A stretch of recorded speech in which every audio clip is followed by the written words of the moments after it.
Lai gan nu jau vairāk kā 15 gadu Ziemeļvidzemē ir izveidota atkrituma apsaimniekošanas sistēma, kas iedzīvotājiem ļauj ērti atbrīvoties no dažāda veida atkritumiem, aizvien netrūkst mājsaimniecības, kas nav noslēgušas līgumus par atkrituma apsaimniekošanu.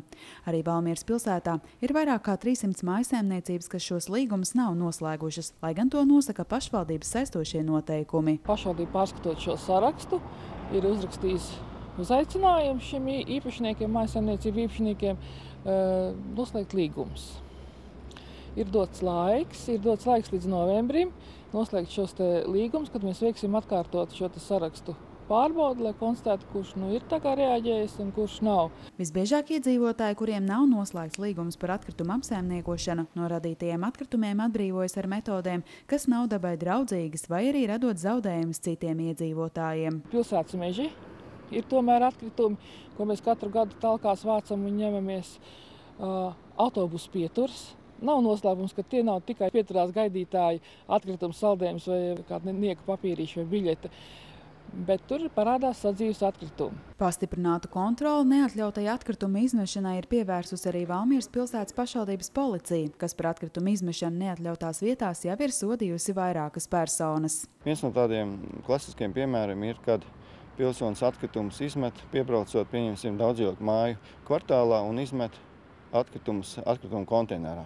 Kaut gan viņš tur nedzīvo un viņam nav nekāda saistība ar šo dzīves vietu. Ar šādu rīcību visbiežāk nākas saskarties daudzdzīvokļu māju kvartālos, kur ir ierīkoti lielie konteineru laukumi. Īpaši to novērojuši iedzīvotāji Georga Apiņa ielas kvartālā, kur nereti tiek izmesti ne tikai sadzīves atkritumi, bet arī dažādi lielgabarīta atkritumi. Bija pat novērojams, ka pāris labi zināmas firmas vienkārši tā piebrauc mašīnīti, un es tā ievēroju, izkrāmē laukā. Tā kā mašīnīte bija trafarētā, tā es pazvanīju arī apsaimnieku tieši firmas īpašniekiem, pārstāvjiem. Man arī jautājumu, kā tad tā? Te konteineru laukums domāts iedzīvotājiem, kāpēc jūs vedat? Tas tak ir visiem, bija atbilde.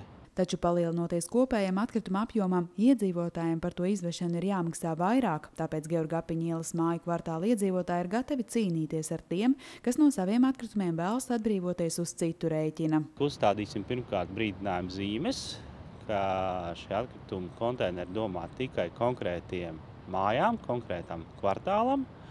Izvietosim šīs video novērošanas, kas arī brīdināts, un arī pēc tam arī iedzīvotājs informēsim, ko darīt, ja tiešām uzrodās kāds, kas nav šīs mājas iedzīvotājs. Valmieras pilsētas pašvaldības policija līdzīgi rīkoties aicina arī citu daudzdzīvokļu māju iedzīvotājus, kuru konteineru saturu papildina ar māju nesaistītas personas. Sots ir paredzēts saistošajos noteikumos Valmieras pilsētā numur 203. Un ir persona uzlikt naudas sodi, un tāpēc es šajā sakarībā lūgtu Valmieras iedzīvotājs būt atsaucīgāks un nekavēties ziņot par šādām personām, pierakstīt automašīnu numurus un zvanīt uzreiz uz pašvaldības policijas dežurdaļu. Valmieras pilsētas pašvaldība aicina mājsaimniecības, kas vēl nav noslēgušas līgumus par atkritumu apsaimniekošanu, to izdarīt līdz novembrim. Pēc tam attiecīgās adreses apciemos pašvaldības policija.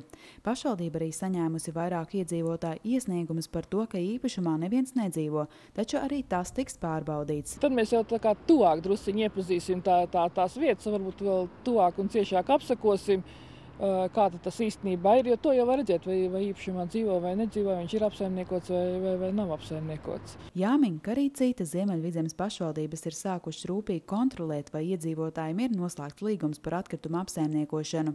Vislabāk līdz šim ir veicies Smiltenes novadā, kur krietni pieaudzis noslēgto līgumu apjoms.